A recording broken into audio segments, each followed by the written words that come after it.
বাংলার আকাশ রাখিব মুক্ত, বাংলাদেশ বিমান বাহিনীর স্লোগান। বাংলাদেশ বিমান বাহিনী জাদুঘর ঢাকার ভেতরে একদম প্রাণকেন্দ্রে, ঢাকা তেজগাঁয়ে বাংলাদেশ বিমান বাহিনী জাদুঘর। এটা সপ্তাহে রবিবার বন্ধ থাকে। এই সপ্তাহে 6 দিন সকাল 10টা থেকে রাত 8টা পর্যন্ত দর্শনার্থীদের জন্য উন্মুক্ত থাকে। বাংলাদেশ বিমান বাহিনী জাদুঘর খুবই মনোরম একটি পরিবেশে তৈরি করা হয়েছে। এখানে আপনার জাদুঘরের অভ্যন্তরে খাবার পানীয়পত্র নিয়ে যাওয়া নিষেধ। এখানে মাত্র 30 টাকার বিনিময়ে আপনি পুরো জাদুঘরটি ঘুরে দেখতে পারবেন।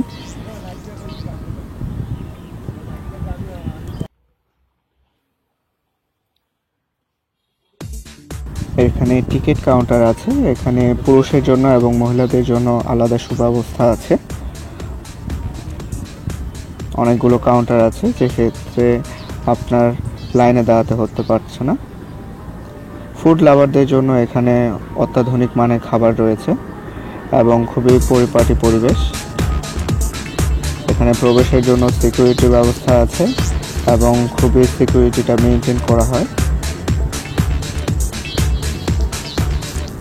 এখানে গাড়ি রাখার জন্য সুবিশাল গাড়ি পার্কিং দেওয়া আছে, যেন আপনাদের কোনো ধরনের হ্যাসেলে না পড়তে হয়।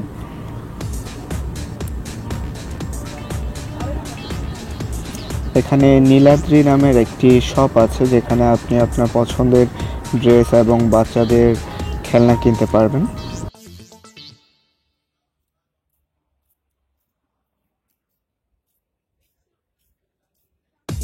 এখানে লোকাল ম্যাপ দেওয়া আছে, আপনার জাদুঘরটি ঘুরে দেখতে খুবই সুবিধা হবে। জাদুঘরের প্রথমেই ডান দিকে আপনি দেখতে পাচ্ছেন অনেকটা প্লেন দেওয়া আছে, P-35M রাডার। এই রাডারে 1974 সালে বাংলাদেশ বিমান বাহিনী ঘাঁটিতে ব্যবহার করা হয়েছিল। এই রাডারটি এখনও অনেক ভালো অবস্থানে আছে।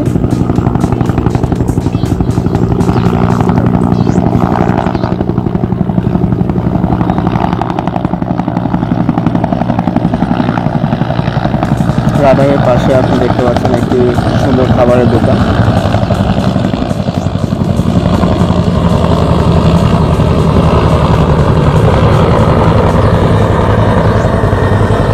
জাদুঘরটির পাশেই বলাকা ইতিহাসে অংশীদার হন। বলাকা বাংলাদেশ বিমান বাহিনীর প্রথম বিমান।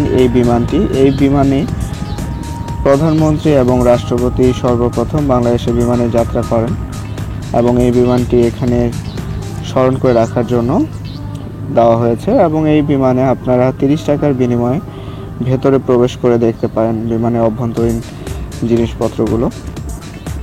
এছাড়া হেলিকপ্টার আছে অনেক ধরনের। এই হেলিকপ্টারেও আপনারা চাইলে 20 টাকার বিনিময়ে ভেতরে প্রবেশ করে দেখতে পারেন হেলিকপ্টারের ভেতরের সিট এবং পাইলটের যে কমব্যাটটা আছে সেটা।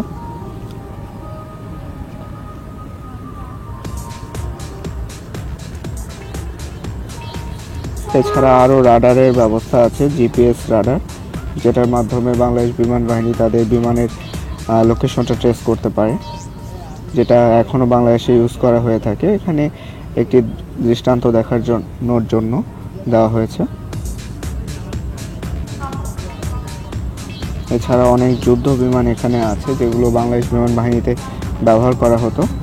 এছাড়া কিছু বিমান আছে যেগুলো আপনার ব্যবহার করা হয় নতুন পাইলট যারা আছেন তাদেরকে পারদর্শিতা করার জন্য। এই বিমানগুলো দিয়ে তারা পারদর্শী হয়ে থাকে এবং এই বিমানগুলো ব্যবহার করে তারা তাদের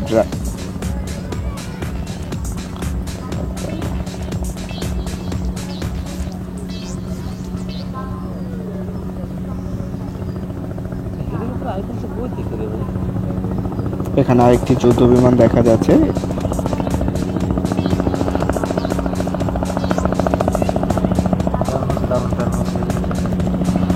1971 সালে ইন্ডিয়া থেকে বাংলাদেশের জন্য এই বিমানটি গিফট করা হয় ডাকট বিমান নামে। এই বিমানে আপনার বাংলাদেশের যুদ্ধের সময় অনেক কিছু করা হয়েছিল। এই বিমানটি নিদর্শনের জন্য এখানে স্থাপন করা হয়েছে। চাইলে আপনারা এই বিমানে উঠতে পারেন। 30 টাকার বিনিময়ে এই বিমানের ভেতরে অভ্যন্তরীণ সব জিনিসপত্র দেখতে পারবেন এবং বিমানটির ভেতরের ব্যবস্থাপনা দেখতে পারবেন।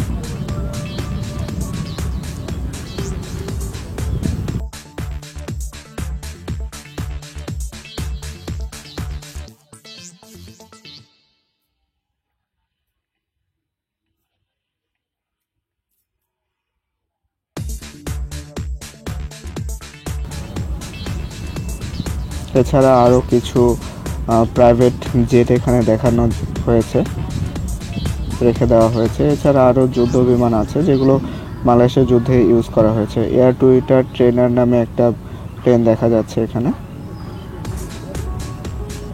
PT-6 বিমান, এটা আরেকটি উন্নত মানের বিমান দেওয়া হয়েছে যেটার মাধ্যমে পারদর্শিতা করা হয়ে থাকে।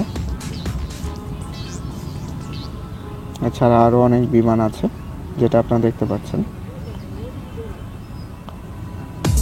এছাড়া এখানে মনোরম পরিবেশ দেওয়া হয়েছে যার মাধ্যমে সবাই এখানে বসে সময় কাটাতে পারে।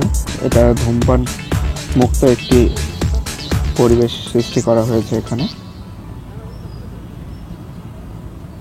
এবং অত্যন্ত পরিষ্কার পরিচ্ছন্নতা মেনটেন করা হয়ে থাকে এখানে।